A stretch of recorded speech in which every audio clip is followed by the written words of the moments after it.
Hello guys, welcome back to our YouTube channel edu IGNOU. तो first topic differential equation का करने जा रहे हैं हम, बेसिक्स टू डिफरेंशियल इक्वेशन। सबसे पहले हमें ये समझना होगा कि डिफरेंशियल इक्वेशन एक्चुअल में होती क्या है और कैसे ये बनती है, किस तरह से इसके हम बात करते हैं। तो ओवरऑल हम डिफरेंशियल इक्वेशन के बेसिक्स की बात करेंगे। तो चलिए देखते हैं। सबसे पहले हम देखते हैं बेसिक्स टू डिफरेंशियल इक्वेशन है, basics to differential equation. Now एक एग्जांपल से समझते हैं, आपको बेटर समझ में आएगा, आपको अच्छे से समझ में आ जाएगा। नाउ एग्जांपल हम लेते हैं कि सर्कल की जो जनरल इक्वेशन होती है, सर्कल की जनरल इक्वेशन जो होती है, जहां पे ओरिजिन क्या होता है, सॉरी सेंटर क्या होता है, उसका ओरिजिन होता है 0 0 होता है। तो उसकी लिख लेते हैं हम x square plus y square equals to a square. ये है जनरल इक्वेशन ऑफ सर्कल जिसका सेंटर 0 0 है एंड रेडियस क्या है हमारे पास ए। ये जनरल इक्वेशन है। अभी तक डिफरेंशियल इक्वेशन हमने नहीं किया है, जनरल इक्वेशन है। तो सबसे पहली चीज इसमें नोटिस करने वाली क्या है हमारी, कि इसके अंदर नंबर ऑफ कांस्टेंट्स कितने हैं। एक्स जो है हमारा वेरिएबल में काउंट होता है, तो फर्स्ट वेरिएबल हो गया। वाई जो है हमारा वो सेकंड वेरिएबल हो गया। तो दो इसके अंदर वेरिएबल हो गए ना, कांस्टेंट के नंबर्स गिनने, नंबर ऑफ कांस्टेंट्स गिनने। ए जो हमारा है वो क्या होता है, रेडियस। रेडियस तो सर्कल का कांस्टेंट ही होता है भैया, या 4 होगा या 5 होगा, ठीक है। तो जो कांस्टेंट होता है वो एक हमारे पास यहाँ पे एक ही है, एक कांस्टेंट ओनली। नाउ आप कह दो कि ए स्क्वायर है तो ए इंटू ए है, नहीं, कांस्टेंट तो एक ही है। 2 बार मल्टीप्लाई हो, 3 बार मल्टीप्लाई हो, 2 बार ऐड हो, 3 बार ऐड हो, नहीं, बट कांस्टेंट एक है तो उसको हम एक ही काउंट करते हैं।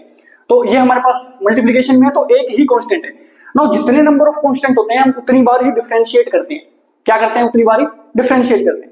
ऐसे ही जितने ऑर्डर का हमारे पास डिफरेंशियल इक्वेशन होता है उसको सोल्व करते हुए हम उतनी बार ही इंटीग्रेट करी जाती है और उतने ही कांस्टेंट आते हैं। जैसे सेकंड ऑर्डर का है तो 2 कांस्टेंट आएंगे, अभी हम बात करेंगे इसकी। अभी सिर्फ ये है कि यहाँ पे नंबर ऑफ कांस्टेंट हमें फाइंड आउट करने हैं कि कितने नंबर ऑफ कांस्टेंट है। हमने देख लिया भैया एक नंबर ऑफ कांस्टेंट है, 2 वेरिएबल है, ठीक है जी। अब फाइंड आउट करते हैं। नाउ इसको डिफरेंशिएट किया जाता है, डिफरेंशियल इक्वेशन है तो डिफरेंशिएट किया जाएगा। सबसे पहले आपको ये पढ़ने से पहले डिफरेंशिएशन और इंटीग्रेशन की बेसिक नॉलेज होनी चाहिए कि डिफरेंशिएशन हम कैसे करते हैं, इंटीग्रेशन हम कैसे करते हैं। तो आप कुछ फॉर्मूले हैं जो इंटीग्रेशन के फॉर्मूले हैं, आप वो देख सकते हैं एक बार स्क्रीन पे। तो ये जो जितने भी फॉर्मूले हमारे पास हैं, जो गिवन फॉर्मूलेज हैं, इनको आपको क्या करना होता है, एक बार पढ़िए, इनको याद कीजिए। और बेसिक जो डिफरेंशिएशन और इंटीग्रेशन है अगर आप वो पढ़ के आएंगे तो आपको और बेटर तरीके से समझ में आएगा। तो चलिए देखते हैं हम आगे। नाउ इसको एक कांस्टेंट है तो इसको उतनी बार ही हम डिफरेंशिएट करेंगे, तो इसको डिफरेंशिएट करते हैं एक बार। नाउ हम क्या करेंगे, dy by dx हमें फाइंड आउट करना है। तो dx मतलब x के रिस्पेक्ट में हम इसको डिफरेंशिएट कर रहे हैं, x के रिस्पेक्ट में हम इसको डिफरेंशिएट कर रहे हैं। तो हम क्या लिखेंगे, इसको डिफरेंशिएट करते हैं। चलो डायरेक्ट नहीं करते हैं, एक बार लिख लेते हैं। वैसे डायरेक्ट भी कर सकते हैं हम इसको, यहाँ पे हो जाएगा 2x, यहाँ पे हो जाएगा 2y dy by dx, but एक बार लिख के कर लेते हैं। d ओवर dx हमें x के रिस्पेक्ट में करना है of x square plus d over dx of y square equals to d over dx of a square. ये हमारे पास हो जाएगा। ना इसका डिफरेंशिएशन हमें पता है क्या होता है, 2x होता है। इसका डिफरेंशिएशन भी हमें पता है भैया क्या होता है, प्लस में है तो प्लस में ही साइन रहेगा, 2y। नाउ हम कर x के रिस्पेक्ट में रहे हैं और y जो हमारे पास है वो वेरिएबल है। तो हमारे पास यहाँ पे एक और चीज आती है, इसके साथ y को इंडिपेंडेंटली भी हमें क्या करना पड़ता है, डिफरेंशिएट करना पड़ता है। तो dy ओवर dx भी आ जाएगा इक्वल्स टू कांस्टेंट का डिफरेंशिएशन हमारे पास क्या होता है, 0 होता है। तो ये हमारे पास क्या बन जाती है, इसकी इक्वेशन बन जाती है। नाउ इसके अंदर एक बार ही हमने डिफरेंशिएट किया, एलिमिनेट कर दिया किसको, कांस्टेंट को। हो सकता है एक बार डिफरेंशिएट करने से वो जो एक कांस्टेंट हमारे पास है वो एलिमिनेट ना हो, तो दोबारा डिफरेंशिएट नहीं करेंगे। अगर एक ही कांस्टेंट है तो एक ही बार करेंगे, देन उस कांस्टेंट की वैल्यू पुट करेंगे। आगे एग्जांपल लेंगे, क्वेश्चन लेंगे, उसमें आपको समझ में आएगा अच्छे से। नाउ ये जो हमारे पास इक्वेशन बनी है, इसके अंदर से हम क्या कर सकते हैं, हम 2 को कॉमन ले सकते हैं। तो ये 2 जो हमारे पास है ये 2 कॉमन आ जाएगा, क्या आ जाएगा, x plus y d y over d x equals to 0। Now ये 2 उधर जाके डिवाइड में हो जाएगा तो 2 तो कट ही जाएगा क्योंकि 0 है एक तरफ। तो ये हमारे पास क्या आ जाती है, differential equation of general equation of circle. तो सर्कल की डिफरेंशियल इक्वेशन भी हम इसको बोल सकते हैं। तो डिफरेंशियल इक्वेशन ऑफ सर्कल भी हमारे पास आ जाती है। हमने किया क्या डिफरेंशियल इक्वेशन के लिए, फर्स्ट हमने फाइंड आउट किया नंबर ऑफ कांस्टेंट कितने हैं, देन उस कांस्टेंट को एलिमिनेट किया डिफरेंशिएट करके, तो ये हमारे पास आ गई। नाउ यहाँ पे हम देखते हैं हमारे पास डिफरेंशियल इक्वेशन है, अब इसी के बारे में हम बात करेंगे। x हमारे पास यहाँ पे क्या होता है, इंडिपेंडेंट वेरिएबल।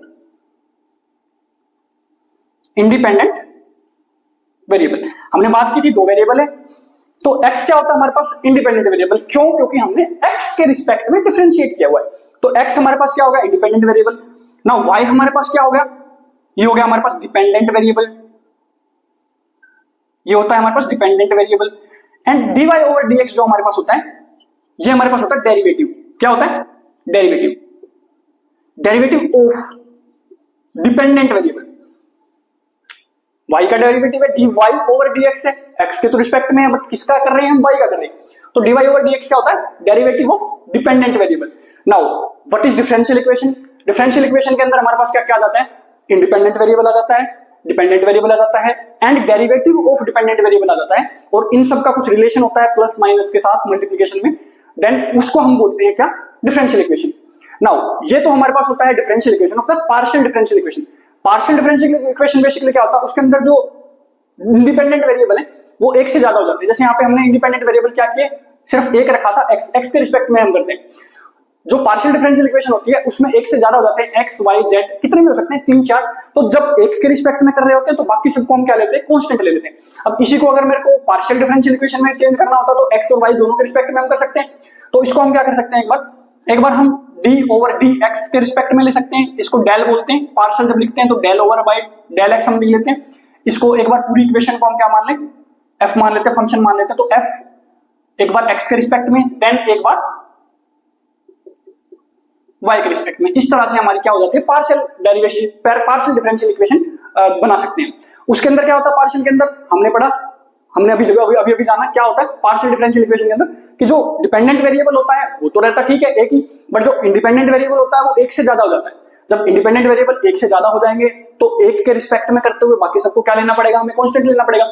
तो ये था हमारा डिफरेंशियल इक्वेशन बेसिकली, जिसके अंदर डिपेंडेंट वेरिएबल, इंडिपेंडेंट वेरिएबल और डेरिवेटिव ऑफ डिपेंडेंट वेरिएबल साथ में आए। तो ये था हमारे पास। इसके अंदर हमें पता है, ध्यान से देखो, एक वेरिएबल एक कांस्टेंट था हमारे पास, एक कांस्टेंट, तो कितने ऑर्डर का डेरिवेटिव आया हमारे पास? एक का। अब ऑर्डर और डिग्री की भी बात करेंगे। चलिए अभी नेक्स्ट टॉपिक में हम यही बात कर लेते हैं कि ऑर्डर ऑफ डिफरेंशियल इक्वेशन क्या हो जाता है और डिग्री ऑफ डिफरेंशियल इक्वेशन क्या हो जाता है। चलिए देखते हैं एक बार उसको। तो ऑर्डर ऑफ डिफरेंशियल इक्वेशन देखते हैं guys. Order of differential equation, order of differential equation क्या होता है कि हमने कितनी बार डिफरेंशिएट किया हुआ है किसी भी जनरल इक्वेशन को। ना जितने उसके अंदर हमारे पास कांस्टेंट टर्म्स आती हैं उतनी बार ही हम उसको डिफरेंशिएट करते हैं, जितनी बार हम उसको डिफरेंशिएट करते हैं उतने ही ऑर्डर का डिफरेंशियल इक्वेशन हमें मिल जाता है। जैसे हम एग्जांपल के तौर पे बात करें, जैसे हमने एक बार किया तो dy ओवर dx आ गया, दूसरी बार उसको डिफरेंशिएट किया तो हमारे पास क्या आ जाता है? d square y over dx square. तो ये हमारा सेकंड ऑर्डर का हो जाता है। देन थर्ड इसको करेंगे तो third time d cube y over dx cube. तो इस तरह से हमारा ऑर्डर बढ़ता चला जाता है। नाउ इसका एक एग्जांपल लेके बात करें कि कोई भी डिफरेंशियल इक्वेशन हम लिख लेते हैं, कोई भी डिफरेंशियल इक्वेशन लिख लो भैया। हम लिख लेते हैं d square y over dx square plus dy x dy over dx plus y equals to 0। ये हमने कोई डिफरेंशियल इक्वेशन ले ली।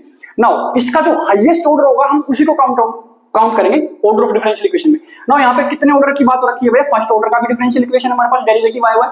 ये जो डेरिवेटिव है, सॉरी यहाँ पे x स्क्वायर गाइस x आएगा dy ओवर dx, तो ये हमारे पास क्या है?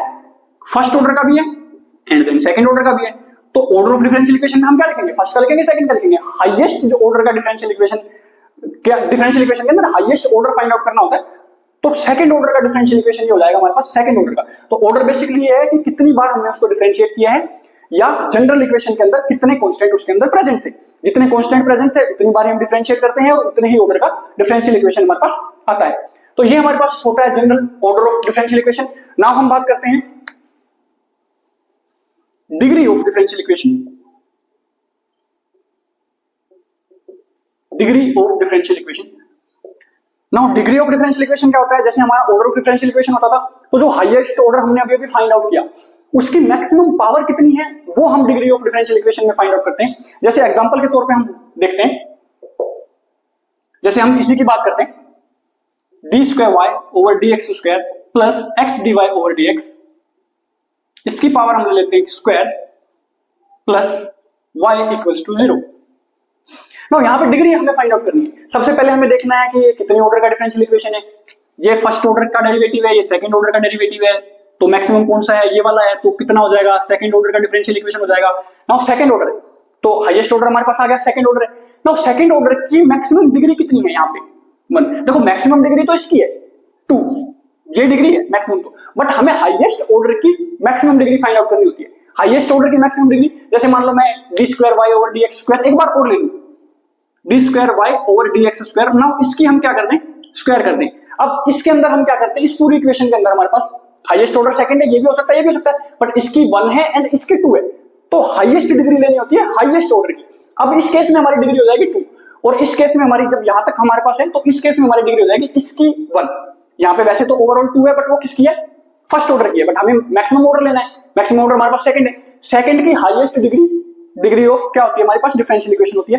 Now degree of differential equation कुछ कुछ केसेस के अंदर जो है वो नहीं होती है कि लाई नहीं करती है, एग्जिस्ट नहीं करती है। जैसे एग्जांपल के तौर पे हम बात करते हैं, जब किसी भी डिफरेंशियल इक्वेशन के अंदर लॉग के अंदर हमारे पास डेरिवेटिव की टर्म आ जाए, लॉग के अंदर आई हुई है dy/dx, डेरिवेटिव की टर्म है, derivative of dependent variable with respect to independent variable. Now e की पावर में अगर हमारे पास डेरिवेटिव आ जाता है, नाउ साइन, कोस या ट्रिग्नोमेट्रिक टर्म्स जो होती है हमारे पास, उनके अंदर हमारे पास क्या आ जाए,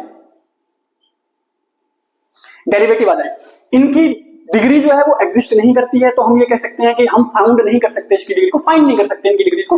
नाउ ये जो हमारे पास है लॉग में dy/dx आ जाता है, e में क्या आ जाता है, e की पावर में क्या आ जाता है, dy/dx, मतलब डेरिवेटिव आ जाता है, इनकी एग्जिस्ट नहीं कर सकते, एग्जिस्ट नहीं होती है डिग्री। बट ऑर्डर क्या लाई करेगा या नहीं करेगा, ऑर्डर एग्जिस्ट करेगा नहीं करेगा, ऑर्डर बिल्कुल करता है। जैसे मान लो एग्जांपल के तौर पे हम बात करते हैं, जैसे कोई एग्जांपल ले लेते हैं, जैसे हम करो d2y/dx² plus log of y base e upon x² plus dy/dx equals to 0। Now यहां पे देखो log के अंदर क्या आया हुआ है, डिपेंडेंट वेरिएबल आया हुआ है, y आया हुआ है, बट dy/dx तो नहीं है, मतलब डेरिवेटिव की टर्म तो नहीं है, तो यहाँ पे डिग्री भी एग्जिस्ट करेगी और ऑर्डर भी एग्जिस्ट करेगा। तो ऑर्डर क्या हो जाएगा, मैक्सिमम ऑर्डर क्या है हमारे पास 2 है, तो सेकंड ऑर्डर की डिफरेंशियल इक्वेशन है, डिग्री क्या होगी, मैक्सिमम ऑर्डर की जो पावर होगी वो हमारे पास डिग्री हो जाएगी इसकी 1। नाउ अगर मैं यहीं पे y को dy/dx ले लूं, तो log के अंदर हमारे पास क्या आ गया, डेरिवेटिव आ गया। अब ऑर्डर तो इसका सेम रहेगा, क्योंकि ऑर्डर तो एग्जिस्ट करता है, ऑर्डर इसका क्या रहेगा, सेकंड ऑर्डर रहेगा। क्यों, क्योंकि मैक्सिमम ऑर्डर हमारे पास सेकंड है, सेकंड ऑर्डर पे तो कोई वो है ही नहीं कि हमें एग्जिस्ट करवाना है नहीं करवाना, वो हमेशा ही करता है, तो ऑर्डर तो ये होगा। नाउ यहाँ पे जब डेरिवेटिव आ गया log में, तो इसकी वैसे तो डिग्री हाईएस्ट की यहाँ पे 1 होनी चाहिए, हो सकती है, बट इस केस में जब यहाँ पे log के अंदर हमारे पास dy/dx आता है, तो ये हम क्या बोलते हैं, डिग्री डज नॉट एग्जिस्ट। तो इस केस में हम क्या बोल देते हैं कि डिग्री एग्जिस्ट नहीं करेगी। और ये सब चीजें तो हैं, जब हमारे पास फ्रैक्शन के अंदर पावर आ जाती है किसकी, डेरिवेटिव की, तब भी हम ये कहेंगे कि उसकी डिग्री एग्जिस्ट नहीं करती है। जैसे एग्जांपल के तौर पे हम बात करें, जैसे हम कहें dy/dx² sorry d2y/dx² plus d3y/dx³ plus dy/dx की पावर 1/2। नाउ इस केस के अंदर हमारे पास क्या आता है, पावर हमारी आ गई फ्रैक्शन में, तो जो फ्रैक्शन में पावर आती है, अब यहाँ पे ऑर्डर तो एग्जिस्ट करेगा, मैक्सिमम ऑर्डर क्या है 3 का है, तो 3 हो गए, ऑर्डर की डिफरेंशियल इक्वेशन है, बट यहाँ पे डिग्री एग्जिस्ट नहीं करेगी। क्यों, क्योंकि पावर जो है वो फ्रैक्शन में आ गई। तो ये कुछ केसेस होते हैं जिनके अंदर अगर डेरिवेटिव हमारा आ जाता है तो उसकी जो है एग्जिस्ट नहीं करती है। नाउ हम बात करते हैं फॉर्मेशन ऑफ डिफरेंशियल इक्वेशन की, कि डिफरेंशियल इक्वेशन को हम कैसे फॉर्म कर सकते हैं। डिफरेंशियल इक्वेशन को फॉर्म करने का तरीका हमने जो फर्स्ट एग्जांपल लिया था जिसमें हम सर्कल की इक्वेशन को कर रहे थे, तो एक तो एग्जांपल वही हो सकता है, उसमें हमने डिफरेंशियल इक्वेशन बनाई थी किसकी, जनरल इक्वेशन ऑफ सर्कल से। उसमें जितने हमें सबसे पहला स्टेप उसके अंदर क्या होता है, उसका वर्किंग प्रोसेस यही होता है, सबसे पहले हमें उसको देखना होता है कि कितने कांस्टेंट उसके अंदर प्रेजेंट है, तो जितने कांस्टेंट उसके अंदर प्रेजेंट है हम उतनी बार ही डिफरेंशिएट करेंगे। अगर एक बार डिफरेंशिएट करने से भी हमारे पास वो कांस्टेंट एलिमिनेट नहीं होता है तो हम और डिफरेंशिएट नहीं करेंगे, उस कांस्टेंट को उन्हीं किसी मेथड से क्या करेंगे, हम एलिमिनेट करने की कोशिश करेंगे। तो चलिए एक दो एग्जांपल लेके समझते हैं उसको, फॉर्मेशन ऑफ डिफरेंशियल इक्वेशन को, देन इस टॉपिक को कंप्लीट करते हैं यहीं पे। सो गाइस 2 क्वेश्चन हमने लिए हुए हैं फॉर्मेशन ऑफ डिफरेंशियल इक्वेशन के, तो चलिए उसको देखते हैं। एग्जांपल लिए हुए फॉर्मेशन ऑफ डिफरेंशियल इक्वेशन, एक इक्वेशन हमें ये दी हुई है जनरल इक्वेशन, एक वो दी हुई है। तो फर्स्ट स्टेप तो हमें पता ही है कि नंबर ऑफ कांस्टेंट हमें फाइंड आउट करनी है, नंबर ऑफ कांस्टेंट्स और नंबर ऑफ कांस्टेंट हमारे पास कितने होते हैं, यहाँ पे हमारे पास कितने नंबर ऑफ कांस्टेंट है, एक ही है जो कि हमारे पास m है। तो एक बार हम इसको डिफरेंशिएट कर सकते हैं, तो कितने ऑर्डर का डिफरेंशियल इक्वेशन हमारे पास आएगा, फर्स्ट ऑर्डर का डिफरेंशियल इक्वेशन हमारे पास आएगा। तो एक बार तो कर सकते हैं इसको डिफरेंशिएट, तो चलिए गाइस करते हैं इसको। तो जब हम LHL करेंगे राइट हैंड साइड नहीं लेफ्ट हैंड साइड को करेंगे, तो हमारे पास क्या हो जाएगा dy ओवर dx, y का हमारे पास dy ओवर dx हो जाता है, then equals to e to the power mx का हमारे पास क्या हो जाता है m e to the power mx, e to the power x का हमारे पास क्या होता है e to the power x ही हो जाता है। तो उसके साथ अगर कांस्टेंट होता है तो उसका भी फर्दर करते हैं तो वो मल्टीप्लिकेशन में आ जाता है, तो mx हो जाता है, तो सॉरी m आ जाता है आगे and e to the power mx। ये डिफरेंशिएशन होती है, बेसिकली जनरल डिफरेंशिएशन की टर्म्स होती है, तो वो अगर आपको नहीं आती है तो इसमें आपको थोड़ी सी दिक्कत आने वाली है, पहले उनको जाके देख के आइए, फिर यहाँ पे आएंगे तो और अच्छे से समझ में आएगा आपको।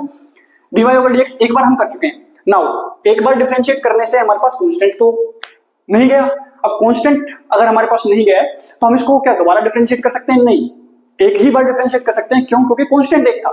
नाउ यहाँ पे एक बार डिफरेंशिएट हम कर चुके हैं, अब इस जो हमारे पास ये कांस्टेंट टर्म है इसको हमें हटाना है, किसकी मतलब किसकी हेल्प से, इन्हीं की हेल्प से, इन्हीं इक्वेशन की हेल्प से। तो इसको हम 1 मार्क कर लेते हैं, इस इक्वेशन को हम 2 मार्क कर लेते हैं। नाउ सेकंड इक्वेशन के अंदर फर्स्ट इक्वेशन को पुट कर सकते हैं, e to the power mx को हम y पुट कर सकते हैं, तो ये इक्वेशन हमारी क्या बन जाएगी dy over dx equals to m, this one is y, तो ये हमारे पास क्या हो जाएगी y। नाउ अभी भी हमारे पास m तो एलिमिनेट नहीं हुआ, m की टर्म्स में तो ला नहीं सकते। नाउ m को एक बार फिर एलिमिनेट करके देखते हैं, यहां पे देखते हैं इस इक्वेशन को जो हमारे पास फर्स्ट इक्वेशन है y equals to e to the power mx, इसमें देखते हैं कुछ हो सकता है क्या, इसमें log ले लेते हैं, log y जब हम लेंगे यहाँ पे, इसको भी जब हम log में लेंगे, log base e to the power mx, तो log की एक प्रॉपर्टी होती है, पावर में जो चीज होती है वो आगे आ जाती है, तो पावर में जो चीज है वो आगे आ जाएगी, यहाँ पे log y equals to mx log e to the power, तो है नहीं कुछ, 1 हो गया, ये आगे आ गया, बेस e, ये जो टर्म होती है हमारी ये हो जाती है 1, log e बेस e जो हमारे पास होता है वो 1 हो जाता है। नाउ यहाँ पे आ गया हमारे पास mx equals to log y, तो m की वैल्यू हमारे पास यहां से क्या आ जाती है log y upon x। Now ये जो हमारी m की वैल्यू आई है इसको हम यहाँ पे पुट कर सकते हैं, देन हमारे पास ओवरऑल जो डिफरेंशियल इक्वेशन आएगी वो m की टर्म्स में नहीं रहेगी, m की टर्म चेंज हो जाएगी।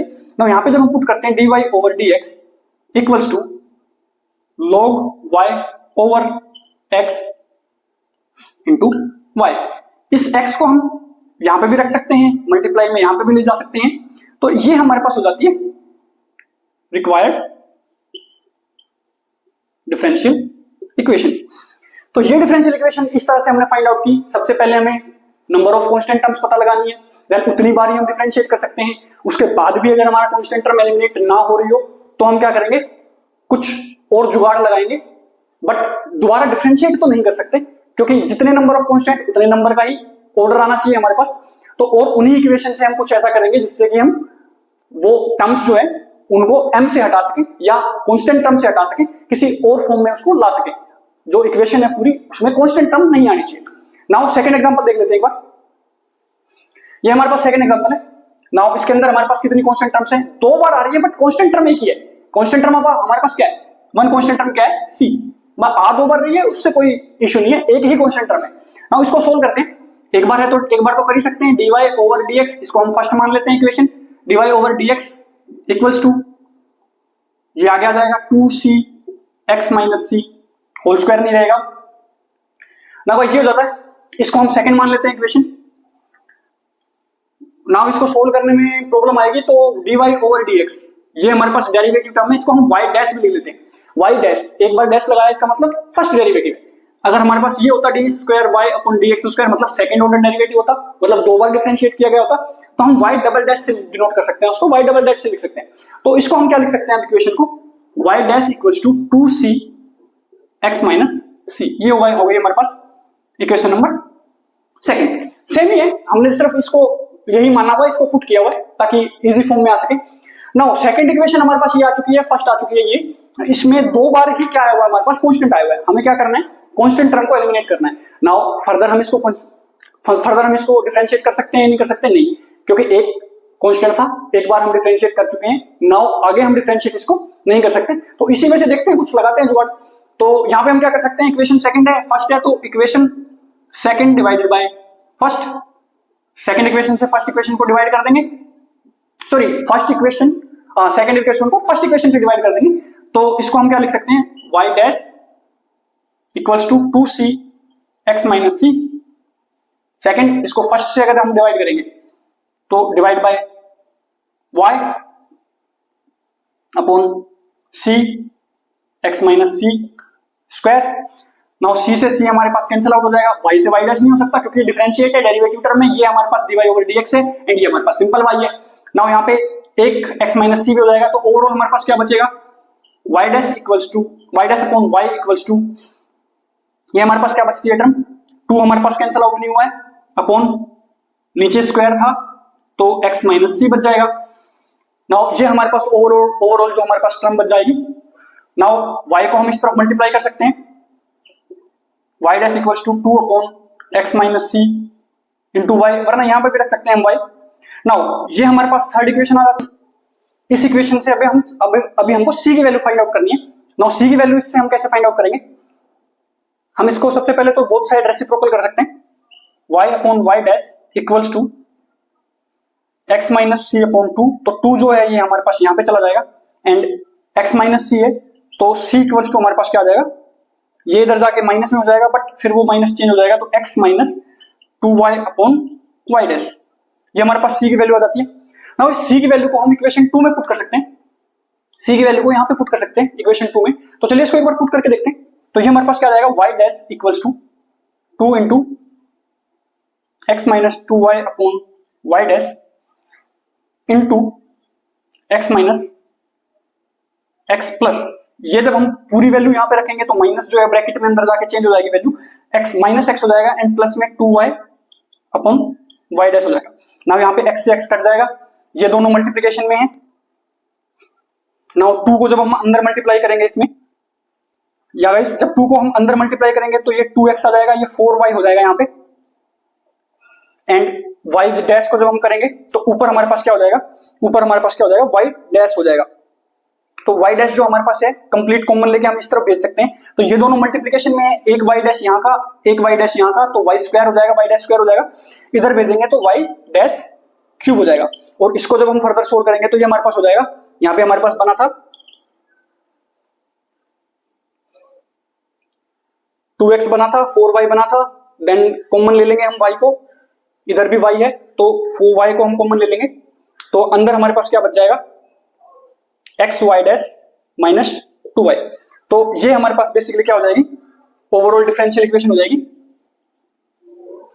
तो ये था हमारा basics differential equation. Next further videos में हम बात करेंगे आगे आने वाले टॉपिक्स की। तो आज की वीडियो में इतना ही guys, take care, bye bye.